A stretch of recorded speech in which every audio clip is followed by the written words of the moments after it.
სასტრაფოა, რაღაცა შიგნიდან გლეჯს ირანს და ეს მხოლოდ რუკებზე ნაჩვენები ომი არ არის. ამ პარასკევს 2026 წლის 17 აპრილს, რაც ჩანს, არის კრიზისის გაღრმავება, რომელიც აერთიანებს ენერგიაზე თავდასხმებს, გაზის დეფიციტს, ელექტროენერგიის გათიშვებს, ეკონომიკურ ზეწოლას, წყლის ნაკლებობას და შიშს ქუჩებში.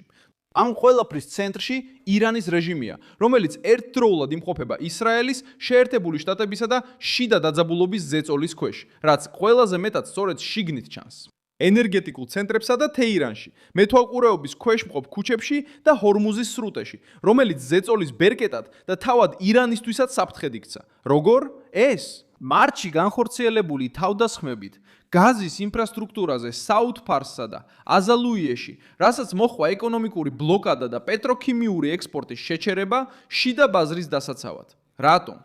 იმიტომ რომ ირანის სისტემა ზედმეტად არის დამოკიდებული რამდენიმე კრიტიკულ წერტილზე და როცა ეს წერტილები მწყობრიდან გამოდის, მთელი სტრუქტურა ზიანსირებს. ეს მნიშვნელოვანია, რადგან ირანი გაზს მხოლოდ გასაკიდად არ იყენებს, მას გაზი სიცოცხლისთვის სჭირდება. მეტი ვიდრე 90% წარმოებული გაზისათავად ქვეყანაში მოიხმარება და დაახლოებით 85% ელექტროენერგიის გაზის სადგურებიდან მოდის. როდესაც საუთფარსი და აზალუიეს ტერიტორია დაზიანდა, ქვეყნის სისუსტე აშკარად გამოჩნდა. ის, რაც ენერგეტიკულ ძლიერებად ჩანდა, ღია სისუსტედ გადაიქცა. რეჟიმმა სცადა რეაგირება გაზის შიდა მოხმარებისთვის გადამისამართებით და გარემიწოდებების შეწყვეტით, მაგრამ შედეგად ელექტროენერგიის გათიშვები და ენერგეტიკული დაუცველობა კიდევ უფრო გამწვავდა. სხვა სიტყვებით რო ვთქვათ, ირანული მანქანის გული ისევ ფეთქავდა, მაგრამ უკვე აღარ ჰქონდა იგივე ძალა. ეს ხელს უწყობს ახსნას, რატომ უახდინა რამდენიმე წერტილზე თავდასხმა ასეთი მძიმე გავლენა ამდენ ადამიანზე ერთდროულად. მაგრამ საქმე მხოლოდ ენერგიაში არ არის. კიდევ ერთი საკითხია ფეთქებადი და ის მიწისქვეშიდან მოდის, წყალი. ირანი ამ ომში შევიდა თავისი უახლესი ისტორიის ერთ-ერთი ყველაზე მძიმე წყლის კრიზისით. როიტერსმა აჩვენა, რომ თეირანი მძიმე გვალვას ებრძოდა. რეზერვუარები იკლებდა, კაშხლები კრიტიკულ დონეზე იყო და უკვე მიმდინარეობდა დისკუსიები წყალმომარაგების შეზღუდვაზე. სოფლიო რესურსების ინსტიტუტი აღნიშნავს, რომ უკიდურესი წყლის სტრესი მაშინ არის, როცა რეგიონი იყენებს ხელმისაწვდომი განახლებადი წყლის 80%-ზე მეტს, რაც დამახასიათებელია ახლო აღმოსავლეთისა და ჩრდილოეთ აფრიკისთვის. როგორ აისახება ეს ირანის შემთხვევაში? იმიტომ რომ წყალი, საკვები, ენერგია და სოციალური მშვიდობა ერთმანეთთანაა დაკავშირებული, როცა ერთ-ერთი აკლია, დანარჩენებიც საფრთხის ქვეშაა. და როცა მოსახლეობა ხედავს, რომ ონკანი შრება, ელექტროენერგია ითიშება და ფასები იზრდება, რეჟიმის ავტორიტეტი ირღვევა. სწორედ აქ ჩნდება თეირანის რეალური შიში. იანურის პროტესტების შემდეგ პასუხი მკაცრი იყო. როიტერსმა გაავრცელა ინფორმაცია დაპატიმრებების, სიკვდილით დასჯებისა და უსაფრთხოების ძალების ძლიერი ყოფნის შესახებ, რათა ახალი აჯანყების ტალღა აღეკვეთათ. ეს პასუხობს კითხვას, ვის ნამდვილად ეშინია მთავრობის ამ მომენტში.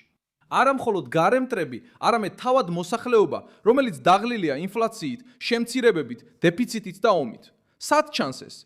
თეირანში და სხვა ქალაქებში, სადაც ქუჩები კონტროლდება, საგუშაგოებია და სუნთქვის შემკვრელი ატმოსფეროა, როგორც ცდილობს ხელისუფლება გადარჩენას, ძალით და დაშინებით. რატომ? იმიტომ რომ იცის, უკვე დაზარალებული ეკონომიკა შეიძლება საბოლოოდ დაინგრეს, როცა ომი ჩაცხლება. და ეს ალბათ ყველაზე სენსიტიური საკითხია. რეჟიმი ცდილობს კონტროლის დემონსტრირებას, მაგრამ რაც სინამდვილეში ჩანს, ეს არის კონტროლის დაკარგვის შიში. ამ კვირაში ზეწოლა კიდევ უფრო გაიზარდა. როიტერის ინფორმაციით, აშშ-ის მიერ 13 აპრილს დაწყებულმა ბლოკადამ შეიძლება ირანის წარმოების შემცირება აიძულოს რამდენიმე კვირაში ან რამდენიმე თვეში, თუ ექსპორტი კვლავ შეჩერებული დარჩება. ეს ძალიან მძიმე გათვლაა. თუ ირანს ნავთობის გატანა არ შეუძლია, მას მისი დაგროვება უწევს. როცა საცავი იუსება, წარმოება მცირდება. ამავე დროს თეირანმა შეაჩერა პეტროქიმიური პროდუქციის ექსპორტი, რათა შიდა ბაზარი პრიორიტეტად აქციოს აზალუიესა და მაჩარის მსგავს ცენტრებში მიყენებული ზიანის შემდეგ. ვინ იხდის ამ ყველაფრის ფასს? ირანის ეკონომიკა, რომელიც უკვე დაზიანებული იყო და ეხლა უნდა აერჩიოს გარშემოსავალსა და შიდა გადარჩენას შორის. როგორ უნდა დაჯდეს ეს ანგარიში? კარგად ვერ ჯდება.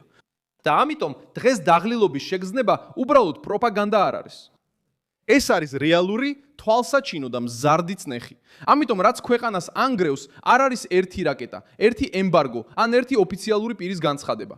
ეს არის ენერგეტიკული დამოკიდებულების, წყლის კრიზისის, რეპრესიის, იზოლაციისა და ომის სასტიკი ერთობლიობა. ვინც ცდილობს სრული კონტროლის სურათი გაყიდოს, ის მთავარს მალავს. რეჟიმს ჯერ კიდევ შეუძლია შეტევა, მუქარა და წინააღმდეგობის გაწევა, მაგრამ ის უფრო მეტად გაშიშვლებულია ვიდრე ჩანს.